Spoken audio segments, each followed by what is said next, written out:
¿Qué tal? Bienvenidos a La Salud a Toda Costa. Hoy tenemos un programa en el que vamos a intentar descubrir algunas terapias muy importantes en una patología muy común, pero a la que no se le da la suficiente importancia. Hablo de los acúfenos. Son esos pitidos que nos condicionan la vida, que no sabemos cómo quitarlos y que no tienen un tratamiento claro que pueda acabar con ellos. En fin, pero hoy sí que vamos a descubrir una nueva forma de terapia en este sentido, incluso en el tema de los mareos, otro de esas patologías que parecen tan difusas en su origen que no sabemos llegar hasta ese punto para eliminarlas, ¿no? Pero vamos a descubrir una vía nueva en el programa de hoy con el doctor Héctor Arias, que nos visita de Otoláser. Y eso va a ser inmediatamente, pero antes, el sumario. Hoy hablaremos de los acúfenos y mareos causados por el oído interno con especialistas, sus soluciones y sus tratamientos. Todo esto hoy en La Salud a Toda Costa con Juan Ramón Romero. Doctor, ¿qué tal? Bienvenido. Bienvenido. Encantado de saludarle. Bueno, esto sí que es un problema serio que no parece que se le da la importancia suficiente, porque como no condiciona la vida en el sentido material y físico de que te puedes morir de eso, parece como que casi te tienes que aguantar con tener un pitido permanente en lo que se llaman acúfenos desde el punto de vista médico, ¿verdad? No hay una atención como se merecería un problema tan serio que condiciona tu vida. Bueno, hablamos de un síntoma, porque el acúfeno no es una enfermedad, es un síntoma que acompaña a muchas enfermedades, que tiene una prevalencia importante. Hablamos de aproximadamente un 15, un 20% de la población en algún momento de su vida tiene acúfenos con una duración mayor de 5 o 10 minutos al día, ¿no? O sea, la prevalencia es importante. Los orígenes del acúfeno pues son muy variados, Yo soy un enemigo acérrimo del ruido ambiente. Como sabes, vivimos en una sociedad excesivamente ruidosa.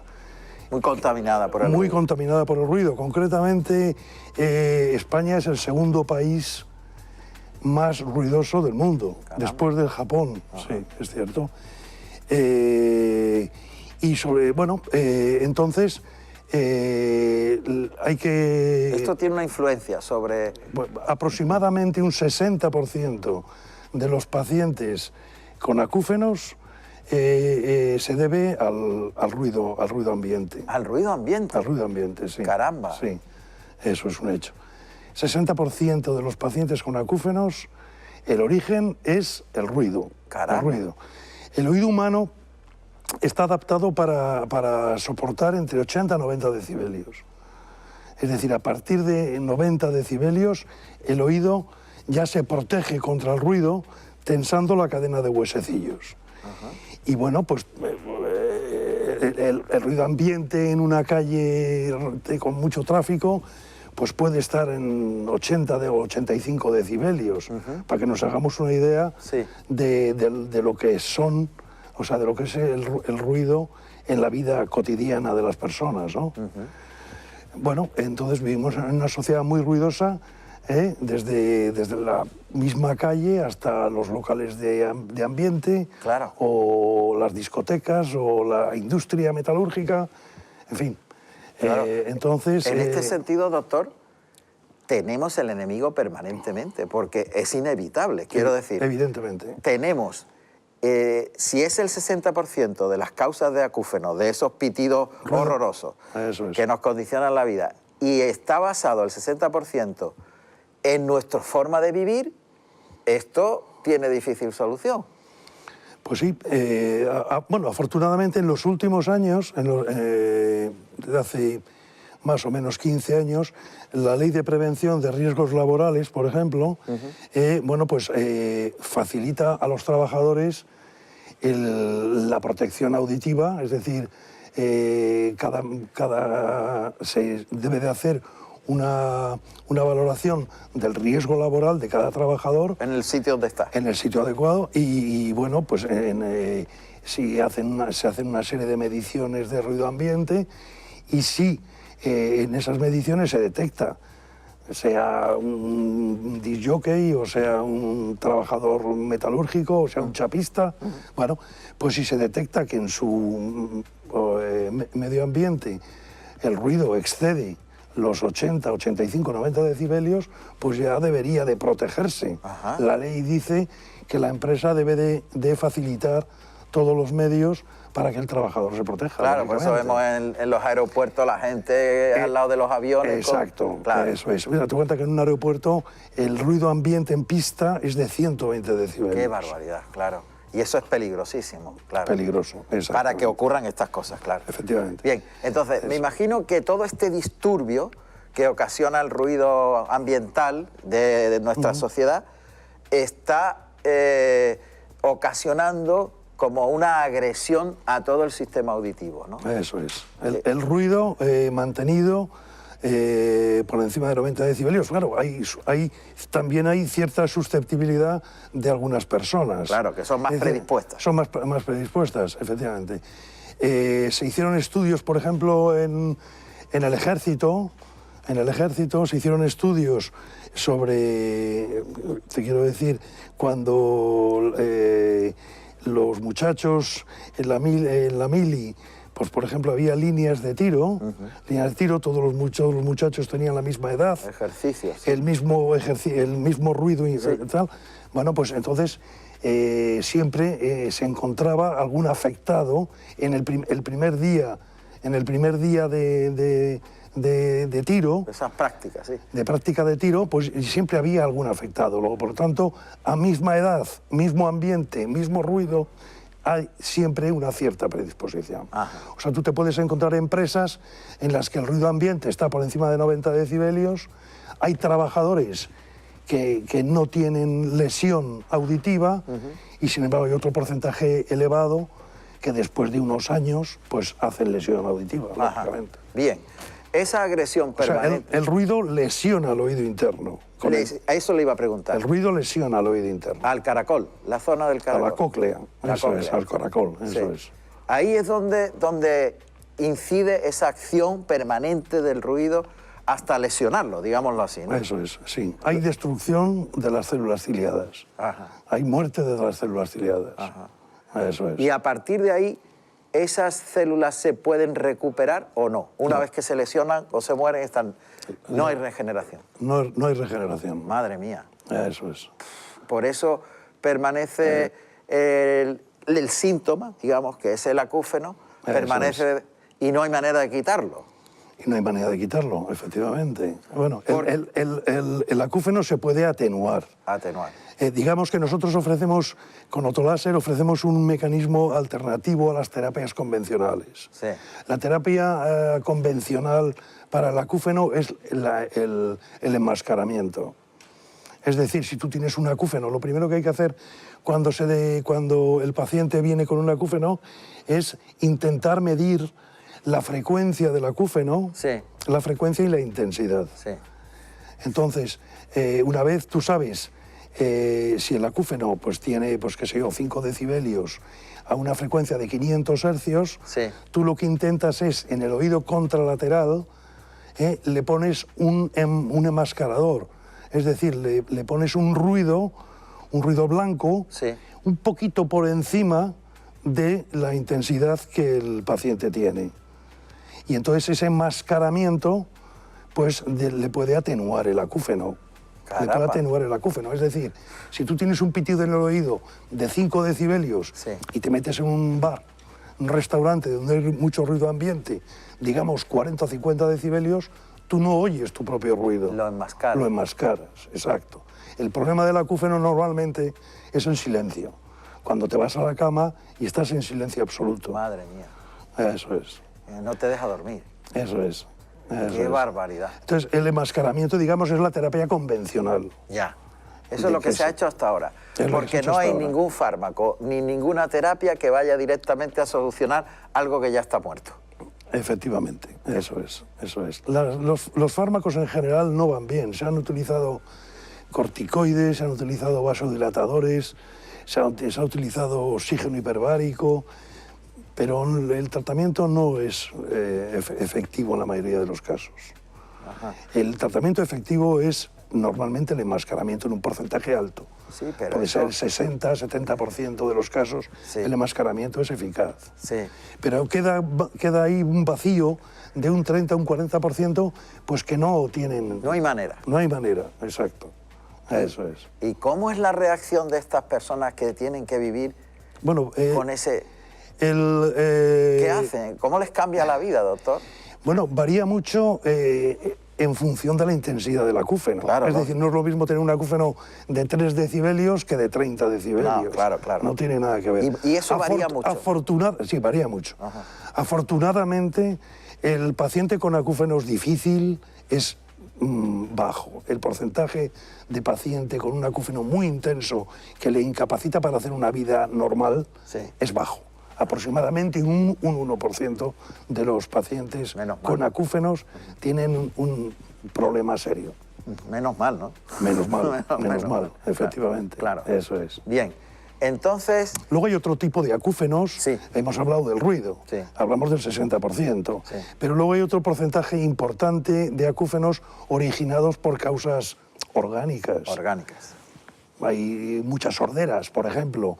Es muy habitual el acúfeno que se empieza a desencadenar pues a partir de los 65 años, cuando empieza la presbiacusia, el envejecimiento del oído. Es decir, nuestra audición se empieza a deteriorar a todo el mundo a partir de los 65 o 70 años. Y es muy frecuente que a esa edad la presbiacusia empiece con un pequeño acúfeno. Eso es. Caramba. Entonces... se acompaña evidentemente de una pequeña sordera, normalmente en agudos. Ah, sí. Y entonces, en función de la sordera, pues si la sordera, digamos, más o menos, pues está por encima del 25 o 30%, pues puede recurrir a una prótesis auditiva. Ajá. Y la prótesis auditiva a veces es suficiente para enmascarar el acúfeno. Ajá. La propia prótesis a veces sirve como enmascarante para el acúfeno. Ajá. Doctor, dígame una cosa. Igual que en la presbicia, a partir de cierta edad, es inevitable que vamos a perder visión de cerca y que hay que ponerse los lentes para corregir aquello. Sí. En el tema auditivo ocurre igual, o sea, en el 95% de los casos ocurre 100%. Inexorablemente. 100%. 100%. 100%. Se puede demorar un poco, pero todos los pacientes con 80 años tienen presbiacusia. Todos, absolutamente. Sí. Fíjese que se habla... Bueno, es más visible porque te pone Lo que pasa es que te vas habituando poco a poco. Es más difícil, es más fácil percatarse de la presbicia que de la presbiacusia. Entiendo. Porque la presbicia a los 40 años, 45 ya empiezas a ver que... Pero la presbiacusia... Bueno, tú oyes lo que oyes. Claro. Lo que no oyes, pues no existe. Claro. Entonces, es relativamente frecuente ver pacientes de 75, 80 años que vienen a tu consulta y te dicen, no, yo oigo perfectamente. Pero tú les haces una audiometría y les dices, y no es así. No oye perfectamente. Qué bárbaro. Tiene una presbiacusia. Fíjese, doctor, que estamos descubriendo algo para la sociedad en general nuevo. Y es el que todo el mundo, cuando llega a los 45 años y tal, hay que ponerse gafas, lo ves, que cuando va a leer te pone gafas. Pero cuando te está escuchando una persona de 70 o 75 años, no tienes por qué percibir que no está oyendo bien. Y por eso no es algo que socialmente es tan conocido. Eso es. Y es curiosísimo porque lo que usted me está contando, todos debíamos de preverlo y saber qué nos va a ocurrir, ¿no? Ajá, sí. Me parece a mí. Es inevitable. Lo que pasa es que también es cierto que hay muchas personas que llegan a los 80, 85 años con una audición aceptable, que te permite pues, hacer una vida normal. Claro. Eso es. Es decir, no necesariamente por tener presbiacusia necesitas un audífono, lógicamente. Lógicamente.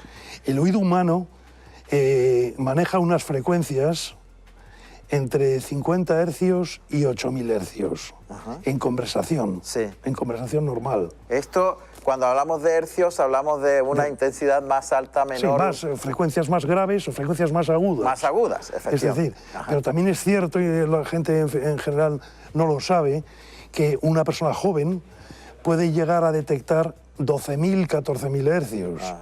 12.000, hasta los 30 años aproximadamente. Caramba. A partir de los 30 años ya empiezas a tener cierta dificultad para captar frecuencias altas. Entonces, por eso no entiendes, o sea, no tienes la capacidad de entender que tiene una persona joven. Claro, claro. Eso es. ¿Qué le parece si vamos a conocer unos consejitos que habitualmente damos en La Salud a Toda Costa? Ajá, ¿Le bien. parece? Sí. Ya verá qué interesante. Adelante, Rocío, cuando tú quieras.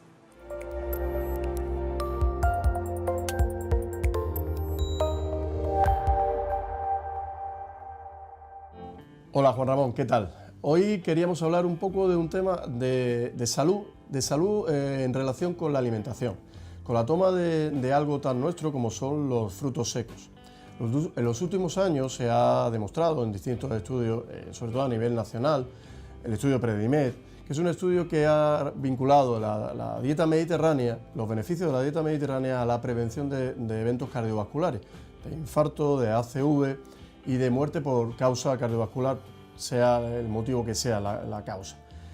Y lo ha vinculado y ha demostrado que la toma diaria de una ración de frutos secos, da igual que sean almendras, nueces, pistachos, da igual el fruto seco que sea, aporta una serie de complementos de grasa que son beneficiosas para nuestro organismo.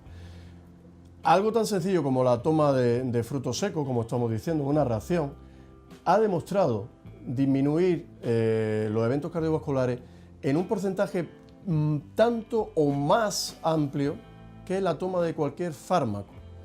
Por encima de un 30%, un 30 o 35% de menos eventos cardiovasculares que con la toma de cualquier fármaco de los que tenemos en la farmacia. Por lo tanto, yo creo que es algo a tener muy en cuenta el consumo diario de una ración de frutos secos al día, no más de una ración. No nos podemos pasar porque si no empieza a subir el colesterol malo y podemos tener problemas. Una racioncita de frutos secos al día demuestra muchísimos beneficios para el corazón.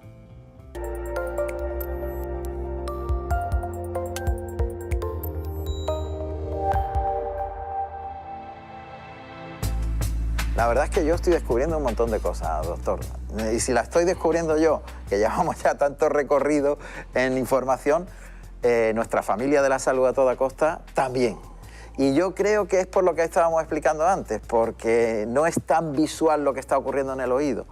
Y esa presbicia del oído es un descubrimiento realmente. Claro, es normal que sí, que tú notas que con la edad, oye, pues quizás oigo algo menos y tal, pero te vas acostumbrando progresivamente, paulatinamente y no eres tan consciente de que ya no tienes esa agudeza de antes. Muy interesante, muy interesante.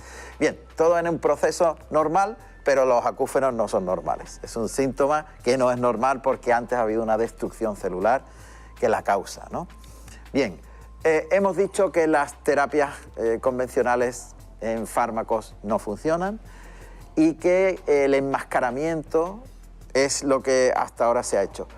Pero me parece que es una cosa muy burda, ¿no? Muy demasiado, no sé, poco científica el enmascararlo. Ustedes están aplicando una terapia novedosa a través del láser, ¿no? Cuéntenos en qué consiste. Bueno, una vez hemos descartado que no hay causa orgánica, y el origen del acúfeno es pues indeterminado, Sí.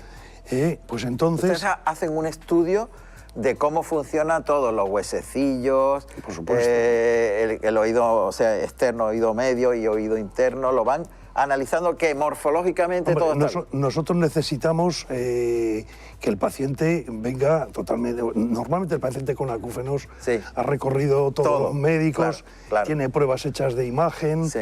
bueno, efectivamente ha hecho terapias, Claro. ha hecho enmascaramiento, etc. nada. Entonces, en ese tipo de paciente nosotros intentamos recabar toda esa información, Sí. por supuesto. Y entonces lo que solemos hacer, en primer lugar, es intentar ver si hay alguna carencia o algún exceso de minerales o oligoelementos en la piel. Ajá. Es decir, porque notamos, hay un porcentaje importante de pacientes también con acúfenos, sobre todo pacientes con medicación ototóxica. Ajá. La medicación ototóxica, pues desde la aspirina en exceso, los diuréticos, los corticoides, antidepresivos, en fin, hay la cafeína, Sí, sí. el alcohol, en fin, es decir, la variedad de ototóxicos es elevada. Caramba. Por supuesto, nosotros intentamos que el paciente haga una vida saludable, o por lo menos aconsejarle en ese sentido. Ajá, perfecto. En ese sentido. Entonces, en primer lugar, lo que le hacemos es detectar, pues ver si está acumulando pues, minerales en exceso. Ajá. Por ejemplo, notamos en muchos pacientes carencias de cobre, de hierro y de zinc. Entonces, en ese caso, pues intentamos suplementarlo con tratamiento. Ajá. Y a la vez les ofrecemos la terapia con el láser. Ajá. La terapia con el láser es una terapia que normalmente hacemos 10-12 sesiones de unos 15-20 minutos. Es un láser de baja intensidad, inocuo absolutamente, el paciente no nota nada, no necesita anestesia, lo aplicamos normalmente en los dos oídos y lo hacemos en 10 o 12 sesiones. Y el láser tiene un efecto pues, de aumento de flujo a nivel coclear. Ajá. Aumenta el flujo sanguíneo. Ajá. Y hay cierta regeneración celular. O sea, y los resultados son efectivos. Cuando se trata de estimular que el flujo sanguíneo llegue a la cóclea, eso es, con mayor, no sé si fluidez, puede ser. Sí, sí. Y por tanto con mayor nutriente, mayor nutrición de la cóclea. Eso es, exacto. O sea, se trata de aumentar el flujo sanguíneo en la cóclea. Ajá. Eso es. Y para eso estudian una intensidad, supongo, del láser determinada, etcétera, ¿no? Eso es, efectivamente. Nosotros tenemos detectado que hay fundamentalmente 3 tipos de pacientes a los que son efectivo el tratamiento, que son el paciente con enfermedad de Meniere, que es una enfermedad del oído... Síndrome de Meniere. Síndrome de Meniere, efectivamente, que siempre es una enfermedad poco común, pero que siempre se acompaña de acúfenos, sordera y vértigo, ¿no? En ese caso, el tratamiento es muy eficaz en ese tipo de patología. Es muy eficaz también en la hiperacusia. La hiperacusia también es muy habitual en pacientes con sordera que tienen una sensación de percepción de la audición desagradable, efectivamente. O sea, oyen, pero les ofende mucho el ruido. Como si fuese un retumbara, ¿no? Eso es. Algo así, ¿no? Sí, hasta hacerse insoportable. Ajá. Hasta hacerse insoportable. Bien. Sería un poco lo que les pasa a los animales cuando a lo mejor hay explosivos o fuegos artificiales o tal, que se esconden y tal, ¿no? Pues hay muchos pacientes con presbiacusia o muchos pacientes con traumas acústicos por ruido, que cuando hay ruido ambiente les ofende mucho. Ajá. Y se encuentran incomodísimos hasta hacerse insoportable entrar en un restaurante o en fin, o en el trabajo. Sí, sí. Entonces, He conocido personas ese tipo de pacientes es un candidato idóneo para este tipo de tratamiento. ¿El láser? Para el láser. Que ustedes emplean. Eso es. Y luego también hay otro tipo de pacientes, que es aquel que tiene hipoacusias fluctuantes. O sea, que la sordera, digamos, de repente, pues empieza a perder audición durante unos días. Entonces, con acúfenos, en ese tipo de pacientes, la terapia láser va francamente bien. Ajá. Bien, Eso es. hemos hablado que son unas 12 sesiones, sí, ¿verdad? ¿Y cuándo empieza ya el paciente a notar una mejoría? Bueno, eso hay diferencias, claro. Pero muchas veces, tercera, cuarta sesión, el paciente ya empieza a notar diferencias. Ajá, claro. Sí. Qué bien, pues me parece un camino fantástico. Fíjese que se nos ha ido el tiempo de una forma rápida, pero hemos recorrido un camino de mucha información y muy interesante y muy curiosa. Así que nos queda conocer otros problemas como el vértigo, por ejemplo, pero si le parece, en otra edición podemos centrarnos en ello, ¿no? Bien, sí. Muy bien. Doctor Arias, muchas gracias. Muchísimas gracias. Muy bien. Muchas gracias. ¿Está bien? Genial, ha estado genial. Familia, hasta la próxima edición. Adiós, adiós, que lo paséis bien.